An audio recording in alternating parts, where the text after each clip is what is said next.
Assalamu alaikum. This is 38th lecture of Managerial Economics, and the topic under discussion is alternative theories of the firm. In our previous lectures on alternative theories of the firm, we have already discussed two theories, and now we are going to discuss today the third theory, which is the title of this theory is utility maximization of the managers. Well, we have seen in our previous lectures that basically the traditional theory was challenged on the basis of its assumptions. And these assumptions are, number one, that the sole objective of the firm is profit maximization. Number two, that the manager and the entrepreneur, they are the same persons, that is manager and owner are the same person. And third assumption of the traditional theory, which was challenged, was that the firms, they have the managers of the firm, they have a perfect and complete knowledge about the demand conditions, about the cost conditions. Well, on account of these assumptions, this theory was challenged by various economists, and as a result, two schools of thought emerged. One was managerial school and the other was behavioral school. As far as managerial school is concerned, we have selected three most important managerial theories, and we have already discussed two of these theories, that is sales revenue maximization by Baumol, and the other model that we have discussed in this context is growth maximization of the firm, which was given by Robin Maris. Now we are going to consider today the theory that we have selected for today's discussion is, this is given by Oliver Williamson in 1963, and the title of his model is Utility Maximization of Managers. Oliver Williamson was awarded Nobel Prize in the year 2009. This is the most prestigious award in the science of economics, and he was awarded basically for his contribution in this area, that is the theory of the firm. Well, as far as the utility maximization of the managers is concerned, previously in Maris model 2, we have defined owner's utility function and also the manager's utility function. In this case, it is basically focused on, this model is basically focused on the utility maximization of the managers.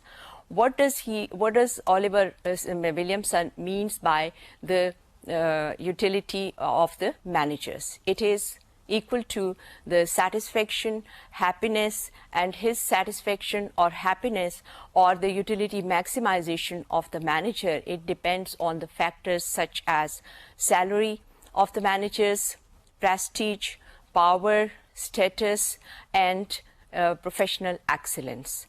All these factors that we have mentioned here, they are non-quantifiable except the first one, that is the salary or salary package or salaries of the managers.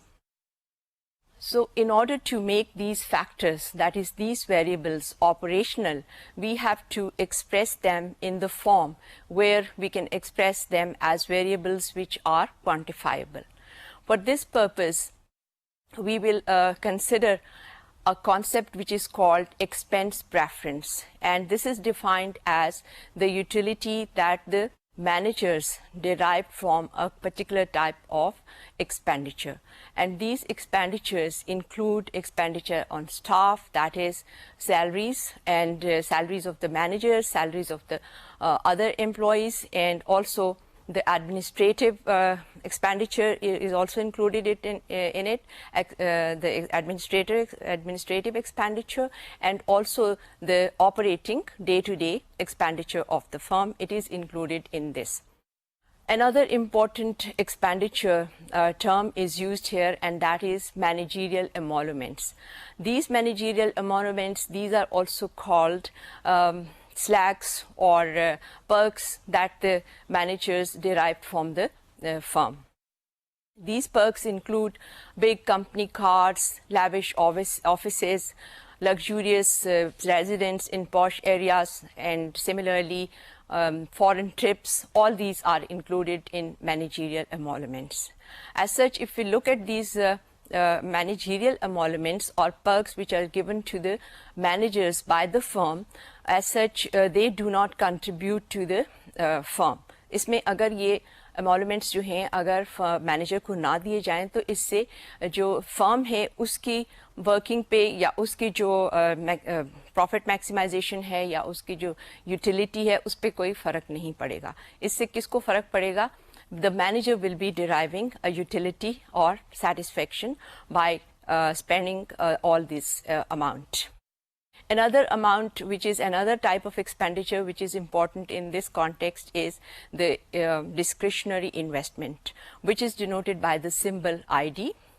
Now, the previous two terms, that is the expenditure on staff, that is denoted by the symbol S, and the managerial emoluments, those are denoted by the symbol M. And ID, that is the discretionary investment, it is denoted by the symbol ID. I for investment and D for discretionary. So that this means that it is at the discretion of the managers. When we use the term discretionary investment, this implies that it is at the discretion of the managers. अब managers के ऊपर depend करेगा कि वो कौन से investment project जो हैं फ्यूचर में उनको सिलेक्ट करता है और या उनकी टीम जो है वो सिलेक्ट करते हैं। तो इसके लिए जैसे हमने बॉमल की थ्योरी में डिस्कस किया था, we have said that managers due to the job security or due to their job security they become risk avoiders, that is they become risk averse.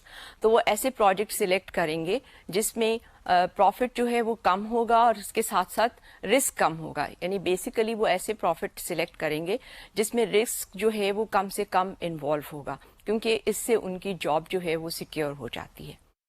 Well, this means that they will avoid those projects which are highly profitable, but at the same time they are highly risky.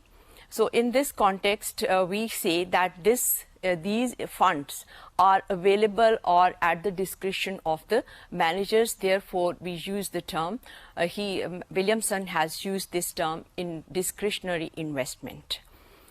Now we can, previously we have said that Williamson's utility maximization function, it depends on salary, on status, on prestige, on professional excellence of the management team. Now we have converted these variables, these factors which are non-quantifiable, we have now converted them or transformed them into a quantifiable term, that is now they are quantifiable variables which can be measured in money terms.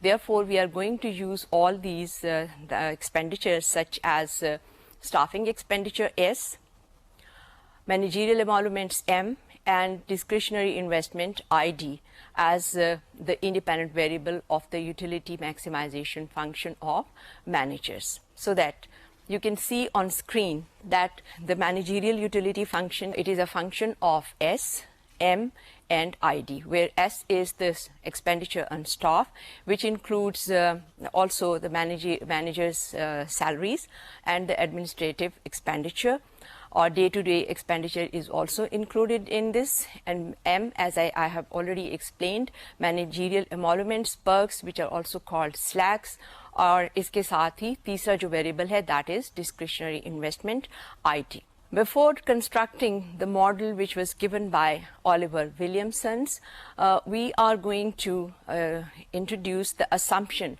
Assumptions जो हम बयान करेंगे उनके ऊपर ये model जो है base करता है. You can see these assumptions on screen.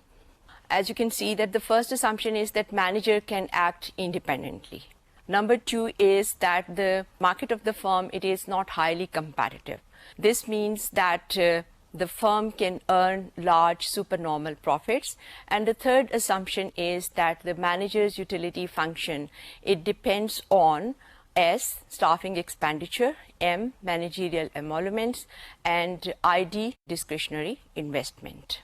We are going to construct the model in two stages. But before that, this is the first equation of the model which we have already explained, that is the utility manager's utility function.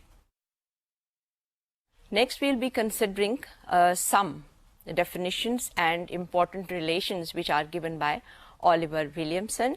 And here you can see on screen the demand function. Here the demand function is given as X as a function of price, P S, staffing expenditure, and E or epsilon for environment.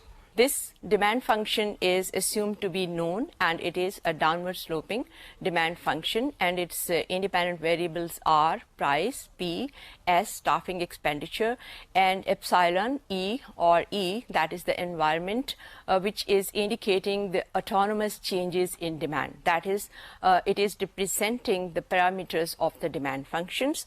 जो demand function में shifts जो हैं वो ला सकते हैं, downward shift भी हो सकती है और upward shift भी हो सकती है. But the same demand function, as we know, that demand function can be expressed as quantity as a function of price, or similarly we can express it in the form price as a function of quantity.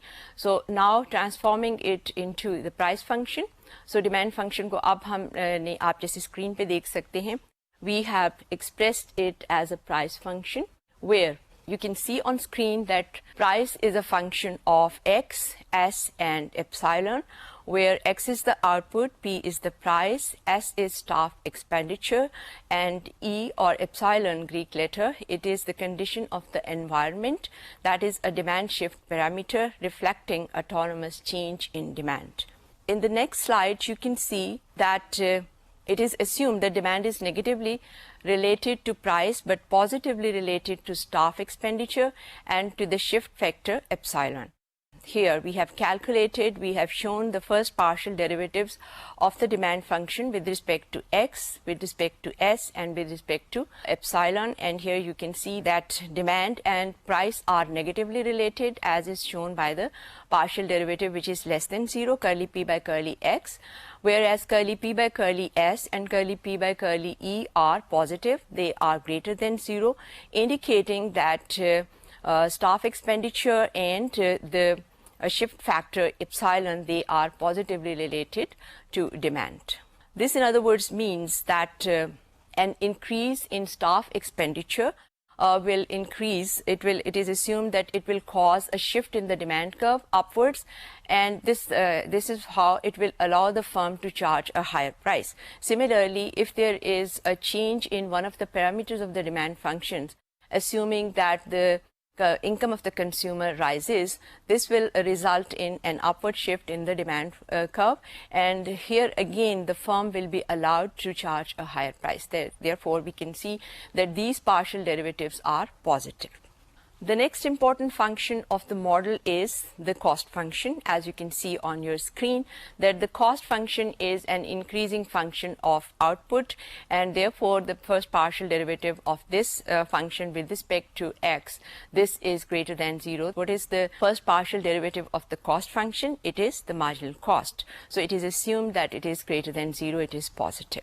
Now we are going to give some important definitions of profit which are given by Williamson. The first term is actual profit, and also first of all, what is the definition of profit? In traditional theory, we have seen that this was always equal to total revenue minus total cost. That is, we subtract cost from the revenue and we get profit. Here, as you can see, that the actual profit is defined as revenue generated from the sale of the product minus the cost of production, C, minus staff expenditure, S. So there is a difference between the definition which was given by the traditional theory and there is this theory by Williamson. Here, actual profit or profit is defined as revenue less cost less S, that is staff expenditure. Another important term which was given by him is the reported profit, which is denoted by the symbol pi r. Actual profit is denoted by the symbol pi, and as you can see on screen, pi is equal to r minus c minus s, whereas pi r, that is reported profit, which is reported to the tax authorities, this is equal to pi, that is actual profit, minus m, the managerial emoluments. This means there is a difference between actual profit and reported profit. And what is that difference?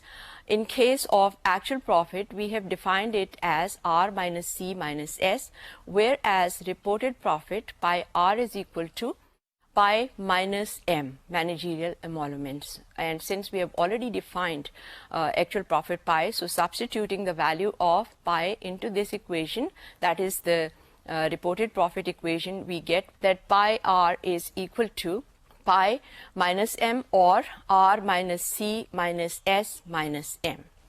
The next term, which is very important, and that term you're already familiar, that term is the minimum profit, pi o.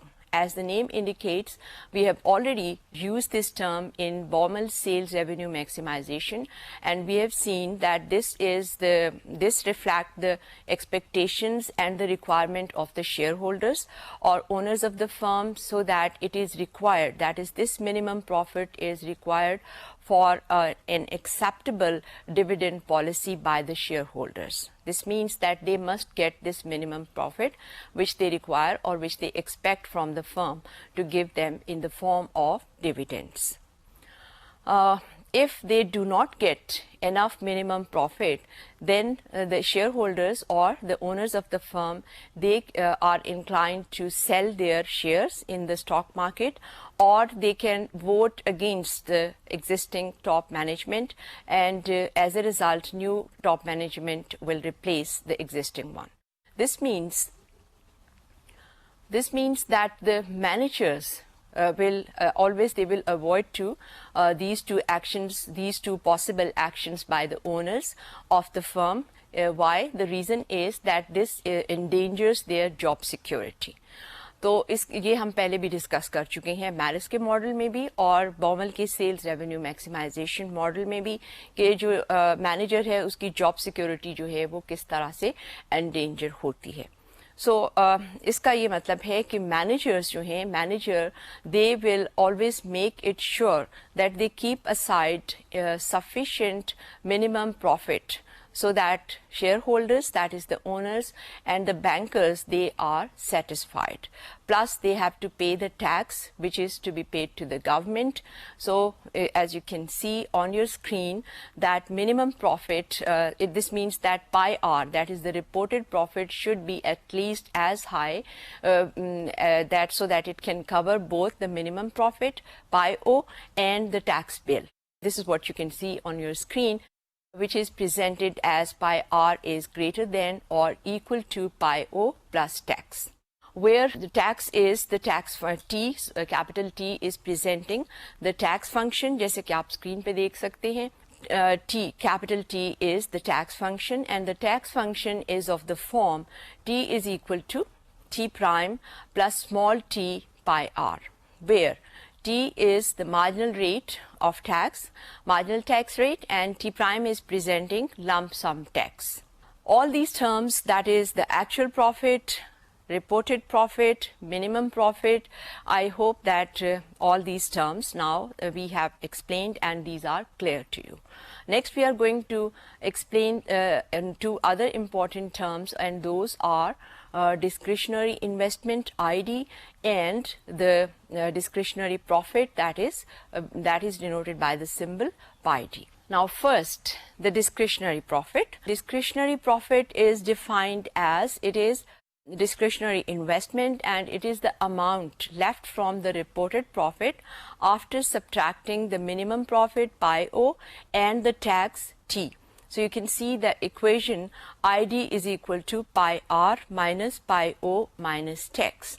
And next, discretionary profit, that is denoted by pi d. This is the amount of profit left after subtracting from the actual profit, that is pi, the minimum profit requirement pi o, and the tax t, so that the equation, in equational form, pi d can be expressed as pi minus pi o minus t. What's the difference between these two terms, that is ID and pi d? As you can see in equation form clearly, ID is defined as pi r minus pi o minus t, whereas pi d is equal to actual profit pi minus pi o minus t. So the difference is that there we are subtracting, in both of these cases, we are subtracting the same amounts, that is pi o, the minimum profit required, and t, the tax bill which is to be paid to the government. But ID, in case of ID, it is subtracted from the reported profit, that is pi r. In case of pi d, that is the discretionary profit at the discretion of the managers. In this case, it is subtracted from the actual profit, that is pi.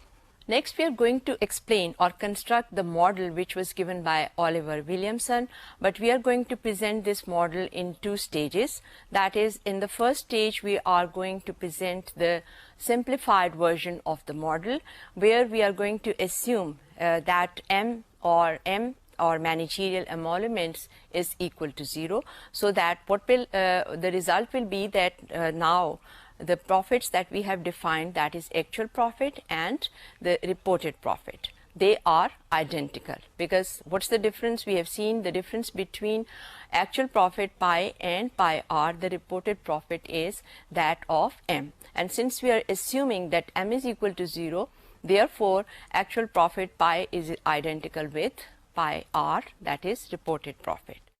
Now you can see on your screen the model as it is presented in its simplified form.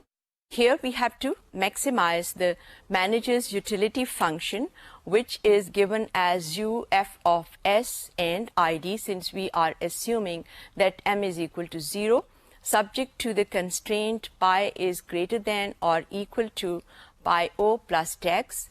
And now, since we have already said that pi is equal to pi r, since there are no emoluments, that is M is equal to 0, discretionary investment absorbs all the discretionary profit. Thus, we may write the managerial utility function as u is a function of s pi minus pi o minus t.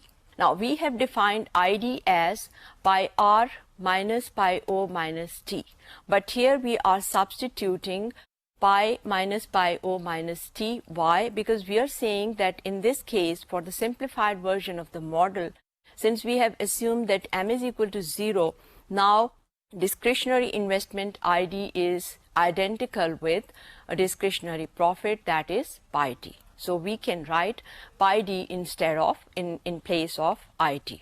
Now look at the screen and you will find that here it is given that id was defined as pi r minus pi o minus t, and since in this case now id is identical with pi d, so that we may write our utility function as a function of s pi minus pi o minus t, where the expression within the bracket, within the bracket is representing what it is representing, discretionary profit, that is pi t. यहाँ पे for simplicity we have assumed that there is no lump sum tax, so that now our tax equation is, our tax equation previously it was defined as t prime plus small t times pi r. Since we are saying that pi r is exactly equal to pi, therefore, and also we are assuming that lump sum tax is equal to 0, so that now our tax equation will look like capital T is equal to small t times pi, where pi is the actual profit. So that now the managerial utility function will it will become u is equal to, it is a function of s 1 minus t times pi minus pi o. We have collected the like terms, and as a result we have obtained 1 minus t times pi minus pi o, where this expression is representing what it is representing, discretionary profit. So that now finally we can say that the manager's utility function is a function of s and pi t. That is the two variables, s, where s is presenting what? S is presenting the staffing expenditure, and pi d is representing discretionary profit. In order to show the solution to this model, that is how the manager's utility will be maximized, we need the help of a diagram. And for this purpose, we are going to construct manager's indifference curve and another curve which shows the trade-off between the two variables of the utility function, that is s and pi t. Now look at the screen, you can see the diagram that we have drawn here. In this diagram, you can see that there are the indifference curves, that is, the managerial indifference curves are drawn, U1, U2, and U3, and another curve which shows trade-off between the two variables of the utility manager's utility function. That curve is called, as you can see, this is drawn as curve which is an inverted parabola. और इसमें आप देख सकते हैं कि जो ये curve है, this is showing a trade-off between the two important variables of the manager's utility function. Now first let's have a look at the indifference curves, that is the manager's indifference curve map. As far as indifference curves are concerned, you are quite familiar with this concept, and we are using the same concept here. The only difference is that previously we have used this indifference curve map for consumers, and now we are using this indifference map for the indifference curve map for the managers. Here it is the same as far as the explanation on the concept or the concept behind this is concerned. It is the same. That is, here we have three successive indifference managers indifference curve presented by U1, U2, and U3. So clearly U3 is presenting a higher satisfaction or utility than the indifference curve U2, and similarly the manager's indifference curve U2 is presenting a higher level of satisfaction than the manager's indifference curve presented by U1. As far as U1 is concerned, U1 is again just like an indifference curve which is presented by the consumer. It is presenting here the manager's indifference curve is presenting U1 is presenting various combinations of the two variables which we have plotted here against x-axis the staffing expenditure, and against y-axis against the y-axis or the vertical axis we have plotted discretionary profit, that is pi d. So you can see that it is presenting various combinations of pi d and s, and this along the same indifference curve, that is U1, it will give the same satisfaction to the manager. And also, since we are saying that the indifference curves are the same, the concept is the same, therefore we can see that they have the same properties as we have explained for the consumer's indifference curves. And what are those properties? Number one is that they are negatively sloped. Number two, they are non-intersecting. Number three, that they are convex to the origin. When we say that the manager's indifference curve are convex to the origin, this implies that the marginal rate of substitution of one variable in terms of the other variable is diminishing. In this case, the variables that we are considering, as you can see on your screen, these variables are discretionary profit along the vertical axis and staff expenditure along the horizontal axis.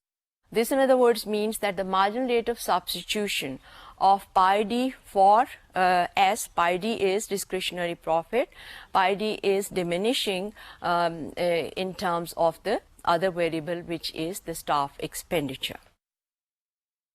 Now, when we look at this diagram, this means when we incorporate both the curves, that is the indifference curves map and also the trade-off curve between the discretionary profit and this staff expenditure, which is called staff profit curve.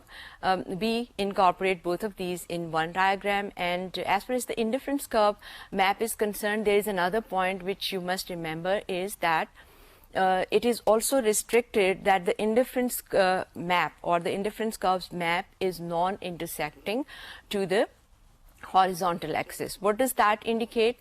That means that in this model, corner solutions are excluded, corner solutions are not allowed, which in other words means that marginal rate of substitution is diminishing, but it is also positive. So both of these components of the manager's utility function, that is pi d and s, that is staff expenditure, they are assumed to be positive. On screen, you can see now that the indifference curves map, look at the indifference curves map, that is U1, U2, and U3, and the staff profit curve.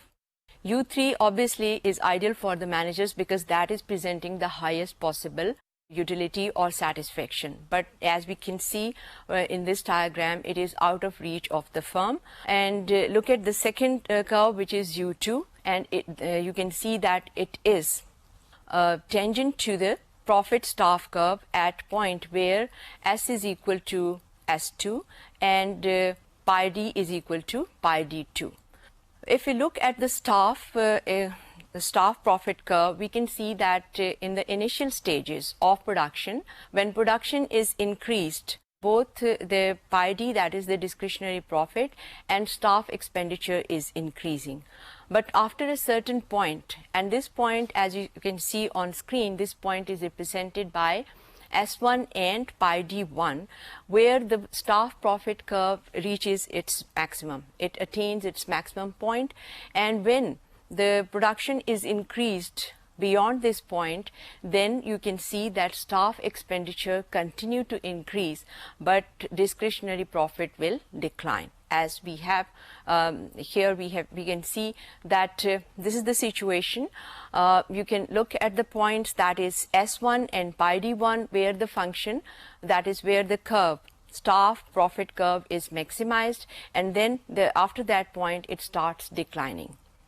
And the highest possible manager's indifference curve in this case is U2, and this is tangent to the profit staff curve at point where S is equal to S2 and pi d is equal to pi d2. As you can see that at this point, S2 is greater than S1, that is staff expenditure has increased, but at this point you can see that pi d1 is greater than pi d2, or in other words pi d2 is less than pi d1, so the discretionary profit has declined.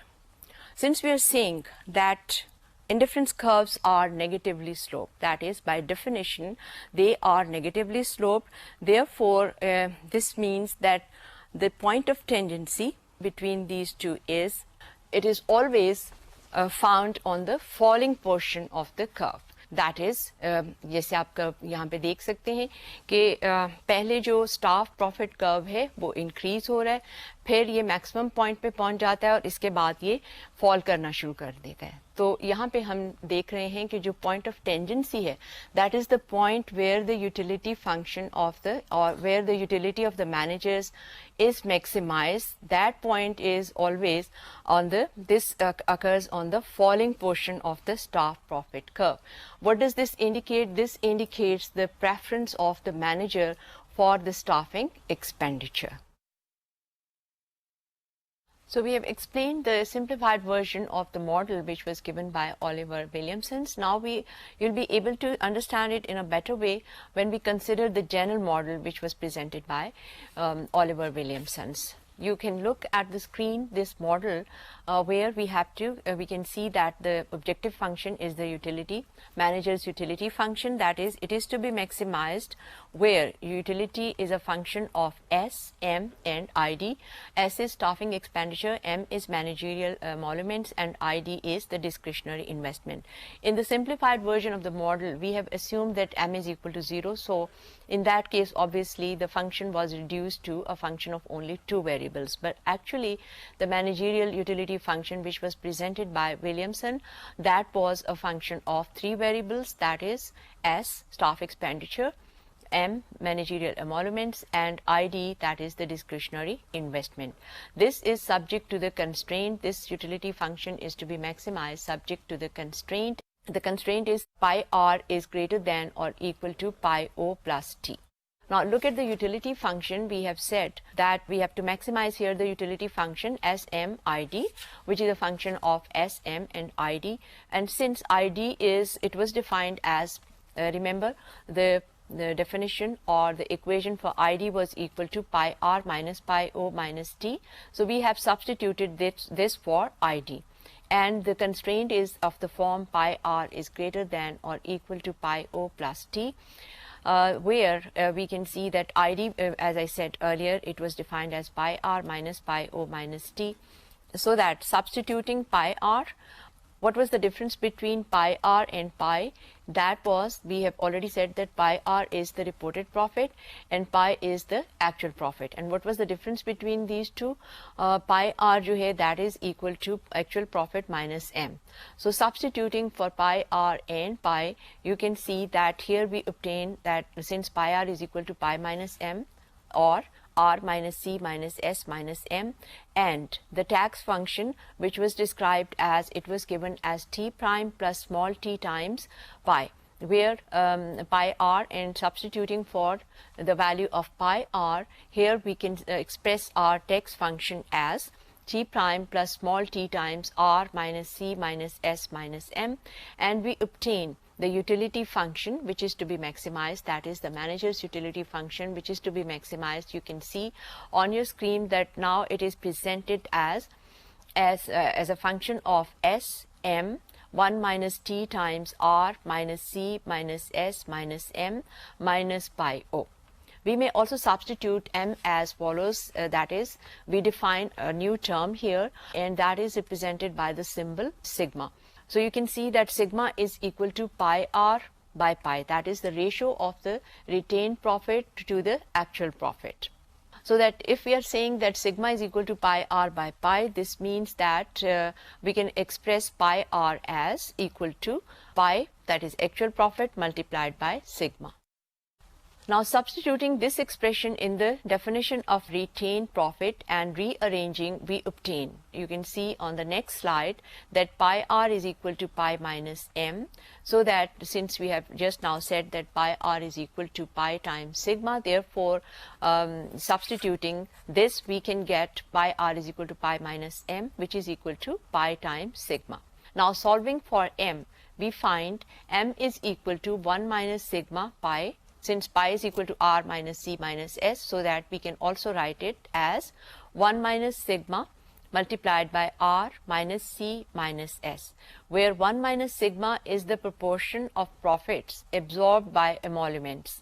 So that the managerial utility function now becomes u as a function of, you can see on your slide that it is a function of s, 1 minus sigma times r minus c minus s, sigma 1 minus t times r minus c minus s minus pi o, where we have seen that 1 minus sigma is presenting the proportion of profit absorbed by emoluments. So that 1 minus sigma is presenting what? It is presenting managerial emoluments, that is m. If we look at this utility function, which is the final equation that you can see on your screen, we can see that both pi o, the two terms here, that is pi o and t, that is small t, these are exogenously determined, that is they are determined outside the model.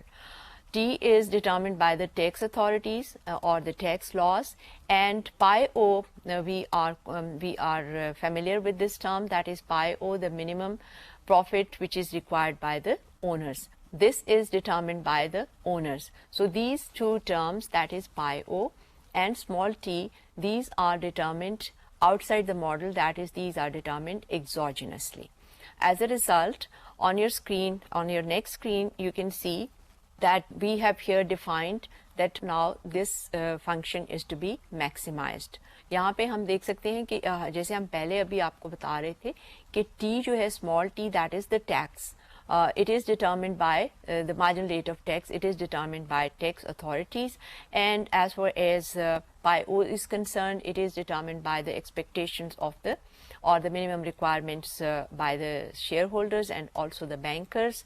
तो इसमें अब आप देख सकते हैं जो policy variables हमारे पास यहाँ पे रह जाते हैं, जैसे कि स्क्रीन पे हमने आप देख सकते हैं the utility function, it depends on 3 variables. This means that is output x, staff expenditure s, and the proportion sigma. These are the policy variables of the firms. So the managers will choose such values of x, s, and sigma so as to maximize his utility. That is, he has to choose such values of x, that is output, s, staff expenditure, and sigma, which indicates the 1 minus sigma, as I said earlier, it indicates the managerial emoluments, sigma is presenting the proportion of the profit which is retained. So यहाँ पे ये जो हैं ये तीनों आप policy variables हैं, and in order to maximize his utility, the manager has to choose these variables, that is the values of these variables, so that they maximize his utility. So we have seen in this general model that we have assumed, हमने शुरू में ये कहा था that the manager's utility function is to be maximized subject to a constraint, और जो constraint है वो हमने कहा था pi r is greater than or equal to pi o plus t. But this constraint become redundant because we are also assuming that the marginal rate of substitution this is diminishing, but it is positive. Therefore, we can solve this model as a straightforward maximization problem. That is, we are going to consider it as an unconstrained optimization problem. For an unconstrained optimization problem, remember what are the first order conditions. We have to find the first partial derivatives and with respect to each of the independent variable, and then we set them equal to 0. So look at the screen, you can see the first partial derivatives that we have represented by u1, u2 and u3, and these are, that is, we differentiate the utility function u with respect to s, the independent variable, and m and id, so that curly u by curly s is presented as, it is denoted by the symbol u1, curly u by curly m is equal to u2, and u3 is curly u by curly id respectively. The total differential of the managerial utility function is given as du is equal to u1 multiplied by ds plus u2 multiplied by dm plus u3 multiplied by did. Equating these partial derivatives of the managerial utility function to 0 and also taking into account the total differential, we can find the equilibrium conditions here, and these equilibrium conditions are given on screen as curly r by curly x is equal to curly c by curly x, and curly r by curly s is less than 1. Now, what does curly r by curly x indicate? This is the revenue function differentiated with respect to quantity, and curly c by curly x is the it is the derivative of the cost function with respect to x. That is, in other words, these are obviously marginal revenue and marginal cost, which means that one of the equilibrium condition is that marginal revenue is equal to marginal cost, and the other equilibrium condition that we have obtained here is that is curly r by curly s, which is less than 1. Now, in order to understand this model and the implications of this model, we have to compare it with the profit maximizing model. The implications of this model, as you can see, for the profit maximizer, profit is to be maximized where profit is defined as r minus c minus s, and pi r is equal to pi in this case. Why are we saying this? क्योंकि हम ये कह रहे हैं कि profit maximizer की अब हम बात करें, we are not considering the Williamson's model here. And in that case, obviously, we have seen that there were no managerial emoluments. So in that case, pi r, the reported profit, is equal to the actual profit. So that this means that sigma is equal to 1. Sigma was defined as a ratio of retained profit to the actual profit. Since retained profit, that is pi r, is exactly equal to the actual profit pi, this means that sigma will be equal to 1 in this case. Since the numerator and the denominator are equal, therefore sigma is equal to 1. Now, from the first order conditions, we can see that we have here curly pi by curly x, which is equal to curly r by curly x minus curly c by curly x. In other words, we can say that this can be expressed as curly r by curly x equal to curly c by curly x, and we have already mentioned here that curly r by curly x is nothing else, it is marginal revenue, and similarly curly c by curly x is the marginal cost. And the other equilibrium condition that we can see here for the profit maximizer firm, that is curly r by curly s, which is equal to 1. Now we can compare these equilibrium conditions, which we have presented in the form of a table. In this table, we have presented both the models, that is Williamson's model and the profit maximizer model. And you can see the equilibrium conditions. First of all, you can see the equilibrium conditions, that is curly R by curly X is equal to curly C by curly X. For both Williamson model and profit maximizer model, these two equilibrium conditions are similar, that is marginal revenue is to be equated to marginal cost. Whereas the next equilibrium condition is curly R by curly S, which is less than 1 in case of Williamson's, and it is equal to 1 for profit maximizer. And similarly, sigma is less than 1, where sigma we have defined as a ratio of retained profit to actual profit, that is pi R by pi. It is less than 1 for Williamson's model, and it is equal to 1 for profit maximizer. Why is it equal? Because we have said that in case of profit maximizer model, pi R is equal to pi. So this means that the numerator and the denominator, they are identical. Therefore, obviously, जब आपका numerator और denominator एक ही value है, तो उसका result हमेशा that is always equal to 1. Assuming you are considering 5 divided by 5, so that is equal to 1. But in case of Williamson's model, we are saying that pi R is that sigma is less than 1. Why? Sigma is a ratio of pi R by pi, where reported profit is always less than the actual profit, as we can see from the definitions of the reported profit and actual profit.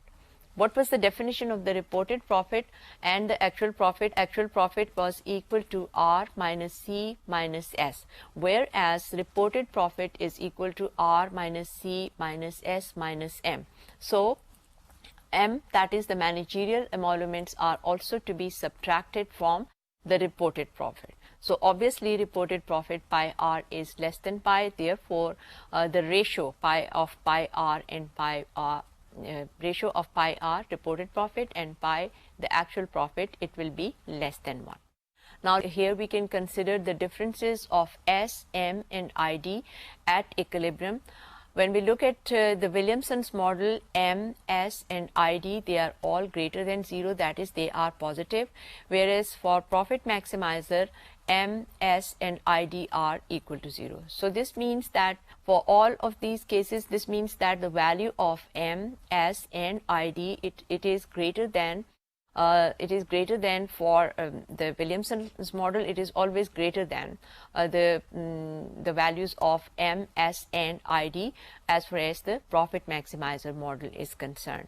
So we can see here the equilibrium conditions are the same, but the other conditions are different. So यहाँ पे हम ये भी कह सकते हैं कि जो Williamson's का मॉडल है, the profit maximizing or the profit maximizer model is a special case of this more general case.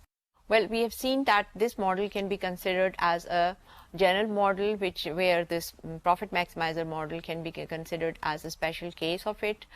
For this model, Williamson has conducted several case studies, and he has inferred from those case studies that his model is a better, it is more suitable for the explanation of some of the real world phenomena, such as number one, you can see on the screen that increase in S&M in booms and drastic cuts of these expenditures in recession. And in his view, उसका ये कहना है कि जो profit maximizer model है, उसकी निस्बत जो utility maximization model है, it can explain these real world phenomena in a better way. The second point, he said that reaction of firms to taxation changes. Third is that change of the level of X, that is output, S, the staff expenditure, and M, the managerial emoluments in response to change in the fixed cost. Number four is drastic cuts in S by newly appointed top management without affecting the productivity of the firm. Now, as far as the validity or the verification of this theory is concerned, we can see that the evidence is not enough to verify the theory. And second, another shortcoming of this model is that this model fails to, that is Williamson's model fails to explain the interdependence of the firms. That is, again, as we have previously considered, that the revenue maximization, in case of revenue maximization model which was presented by Baumol, and similarly the growth maximization model of the firm which were presented by Maris, all of these, including Williamson's utility maximization model, they fails to explain the interdependence of the firm, that is the oligopolistic nature of the market. Especially this model it cannot be applied if if there is a strong interdependence and the rivalry among the firms is quite strong. It can be applied if this rivalry among the firms is weak, in the form that some type of collusion is formed among the firms.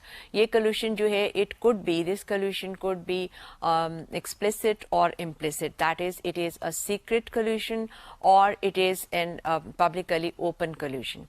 तो उस सूरत में जो है ये model apply हो सकता है when the rivalry among the firms is weak and it is not very strong. When it is very strong, then in that case the model fails to explain this situation. So we have seen here that with this we conclude that here we have discussed three managerial theories, that is the sales revenue maximization, which was given by Baumol. In all of these, and then we have considered Maris theory, which is the growth maximization of the firm, and now today we have discussed the utility maximization theory, which is presented by Oliver Williamson. In all of these theories, we can see we can observe here that in one way or the other, the firm has to maximize something. In case of revenue maximization theory, it is revenue. In case of growth maximization theory, which was presented by Maris, it is the growth of the firm which is to be maximized, the balanced growth which is to be maximized. And we have seen in that model that growth model or the balanced growth which is achieved by the firm, this was equal to GD, which is equal to GC, where GD is the growth of the product of the firm and growth of the demand for the product of the firm, and GC was presenting the capital supply, the growth of the capital supply. And in case of utility maximization model, utility of the manager is to be maximized.